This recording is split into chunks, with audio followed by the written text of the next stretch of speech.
ایران سے ڈیل صرف اس صورت میں ہوگی جب ایران جوہری ہتھیاروں سے دستبردار ہو جائے گا۔ مذاکرات اب فون پر ہو رہے ہیں۔ یہ کون کہہ رہا ہے جناب یہ امریکی صدر ڈونلڈ ٹرمپ ہی گفتگو کر رہے ہیں، اور انہوں نے میڈیا سے گفتگو کی۔ انہوں نے کہا کہ آبنائے ہرمز کی ناکہ بندی کا فیصلہ ایران پر دباؤ ڈالنے کے لیے ایک مؤثر اقدام ہے۔ جیسا کہ میں بتا رہا تھا کہ ایک بڑا ہی یہ کہہ سکتے ہیں کہ سمارٹ موو لیا ہے امریکی صدر ڈونلڈ ٹرمپ نے بلاکٹ کے ذریعے۔ تو بالکل ایران کے میزائل بنانے کی صلاحیت بہت حد تک تباہ کر دی ہے۔ صدر کی جانب سے یہ کہا گیا ہے، ڈونلڈ ٹرمپ کی جانب سے ایرانی کرنسی کی کوئی قدر نہیں بچی ہے۔ انہوں نے مزید کہا ہے کہ ایران کو بس کہنا ہے کہ وہ ہار گئے ہیں، اور مطلب وہ کہہ رہے ہیں کہ ایران یہ سٹیٹمنٹ دے کہ ایران ہار گیا ہے۔ اور امریکی صدر نے جنگ بندی کے باوجود اسرائیل کو لبنان میں سرجیکل اسٹرائیک کی اجازت بھی دے دی ہے۔ جی ہاں، کیا کہنا ہے؟ Blockade is genius. The blockade has been 100% foolproof. It shows how good our Navy is, I can tell you that. Nobody's going to play games. Now they have to cry uncle. That's all they have to do. Just say, we give up. We give up. But their economy is really in trouble. I had a long talk with President Putin. He doesn't want to see them have a nuclear weapon either. But we're not going to let Iran have a nuclear weapon. And we've knocked out their Navy, we've knocked out their Air Force, we've knocked out their anti-aircraft, everything, apparatus, everything they have, their radar. تو امریکی صدر نے بیان تو دے دیا، ناکہ بندی بھی کر دی، لیکن اب ایران کی جانب سے بھی ایک موقف سامنے آیا ہے جس میں امریکی ناکہ بندی کی پالیسی ناکام ہو گئی ہے۔ تیل کی قیمت $120 پر پہنچ گئی ہے، $140 تک جا سکتی ہے۔ ایرانی اسپیکر محمد کالیباف نے یہ کہا ہے، انہوں نے سرکاری میڈیا سے باقاعدہ گفتگو کی، اور اس گفتگو میں انہوں نے کہا ہے کہ امریکی ناکہ بندی کا مقصد ایران میں داخلی تقسیم پیدا کرنا ہے۔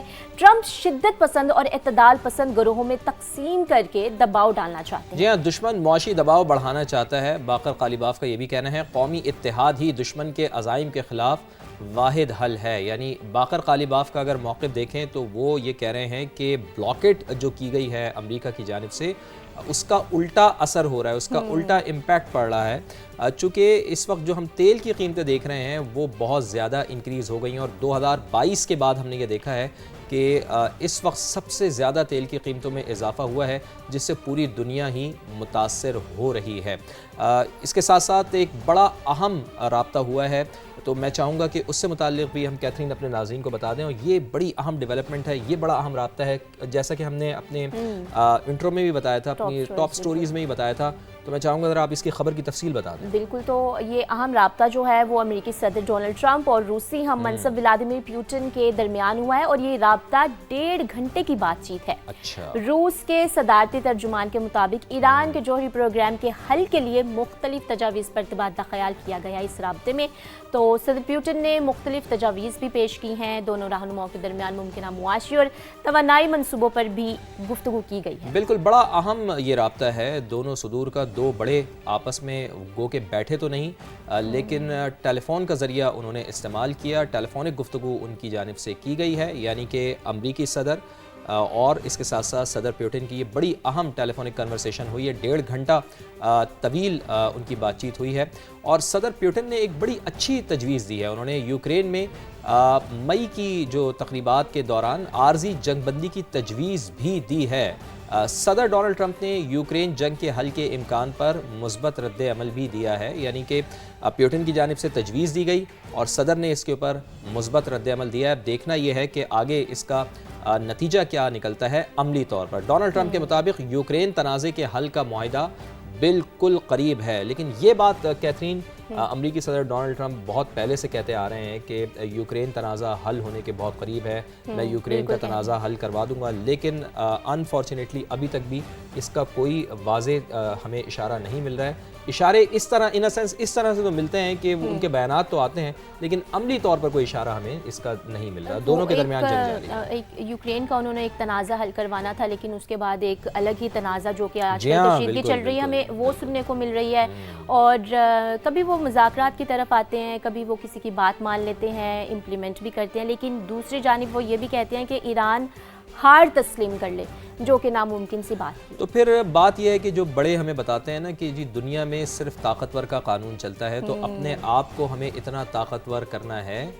کہ ہم پھر جو اپنا طاقت کا قانون ہمارے اوپر عمل کرنا چاہے یا اس کے اوپر ہمارے اوپر تھوپنا چاہے تو پھر آپ اس سے مقابلہ کریں۔ تو اب دیکھتے ہیں کہ ایران تو ڈٹا ہوا ہے، لیکن جنگ بندی کب ہوتی ہے اس کا ہم سب کو انتظار ہے۔ ایک اور اہم خبر کہ امریکی فوج نے ایران کے خلاف مختصر اور طاقتور حملوں کا منصوبہ بھی تیار کر لیا ہے۔ بالکل تیار کر لیا، اور اس پر امریکی نیوز ویب سائٹ ایکسیوس کے دعویٰ یہ سامنے آیا، جس میں رپورٹ میں کہا گیا ہے کہ اس منصوبے کا مقصد جو ہے وہ مذاکرات میں جاری تعطل کو ختم کرنا ہے، اور ان ممکنہ حملوں میں ایران کے بنیادی ڈھانچے کو نشانہ بنایا جا سکتا ہے۔ ایک بار پھر سے رپیٹ کروں گی اس بات کو کہ ایران کے جو ڈھانچے ہیں ان کو نشانہ بنایا جا سکتا ہے، جس کے بعد امریکہ ایران کو دوبارہ مذاکرات کی میز پر لانے اور زیادہ لچک دکھانے پر زور دے گا۔ بالکل، یہ ایک بہت اہم چیز ہے، یہ بہت اہم خبر ہے کہ امریکی ویب سائٹ یہ دعویٰ کر رہی ہے کہ امریکہ کی جانب سے امریکی صدر نے باقاعدہ اس کی اجازت دے دی ہے کہ مختصر اور طاقتور حملے کیے جائیں ایران کے اوپر، اور یہ سرجیکل اسٹرائک ٹائپ کے حملے ہوں گے، جس کے بعد ایران کے اوپر باقاعدہ ایک دباؤ بڑھے گا کہ وہ مذاکرات کی ٹیبل پر واپس آئے، اور جب وہ مذاکرات کی ٹیبل پر واپس آئے گا تو پھر یقیناً جو لچک بھی ایران کی جانب سے دکھائی جائے گی۔ تو اب دیکھنا یہ ہے کہ آیا کہ یہ جیسا کہ دعوے کرتے ہیں امریکی صدر، اللہ کرے کہ یہ دعوے ہی رہیں، اس طرح کا کوئی بھی اقدام امریکی صدر کی جانب سے نہ اٹھایا جائے، چونکہ اگر خدا نخواستہ اس طرح کا کوئی اقدام ان کی جانب سے اٹھایا جاتا ہے تو جو مستقل امن کے لیے کوششیں ہیں اس کو بہت زیادہ دھچکا لگے گا۔ جناب، پاکستان سمیت دنیا بھر میں حفاظتی ٹیکوں کا ہفتہ بھی منایا جا رہا ہے، بہت اہم یہ ہفتہ ہے، اور حفاظتی ٹیکہ جات پروگرام کے سربراہ ڈاکٹر موسیٰ خان میر کہتے ہیں کہ حفاظتی ٹیکے بچوں اور بڑوں کو بیماریوں سے بچانے کی ایک مضبوط ترین ڈھال ہے۔ بالکل، اسلام آباد میں سما کے نمائندہ خصوصی ٹیکہ خان ثانی سے گفتگو میں موسیٰ خان نے کہا ہے کہ اب بچیوں کو سرویکل کینسر سے بچانے کی ویکسین 2 اور صوبوں میں لگائی جا رہی ہے، اور اب خیبر پختونخوا میں بھی شروع کریں گے۔ میرے ساتھ موجود ہیں D G F D A یعنی فیڈرل ڈائریکٹریٹ آف ایمیونائزیشن کے director general doctor Musa Khan Mir. ان سے ہم تفصیلات جانتے ہیں۔ یہ بتائیے گا اس ڈے کا مقصد کیا ہے، اور پاکستان میں کتنی بیماریوں کی ویکسین یا حفاظتی ٹیکہ جات لگ رہے ہیں؟ یہ ہفتہ برائے حفاظتی ٹیکہ جات یہ بین الاقوامی طور پہ منایا جا رہا ہے، اور اسی طرح ہم پاکستان میں بھی اس ہفتے کے حوالے سے خصوصی انتظامات کرتے ہیں، ایونٹ منعقد کرتے ہیں، اور اس ہفتے کا بنیادی مقصد یہ ہے کہ عوام میں وہ شعور اجاگر کرے اور ان کو یہ شعور دلایا جائے کہ ہمارے زندگی میں کچھ بہت ساری بیماریاں ہیں جو کہ ہم پیدائش سے لے کے تمام عمر کے افراد تک وہ بنیادی قوت مدافعت بڑھانے سے مستقبل میں بیماریوں سے بچا جا سکتا ہے۔ 1976 میں اس کی شروعات ہوئی ایز اے پائلٹ پروجیکٹ، اور پھر 1978 میں اس کو 6 بنیادی بیماریوں کی ویکسین کو پورے ملک میں پھیلایا گیا۔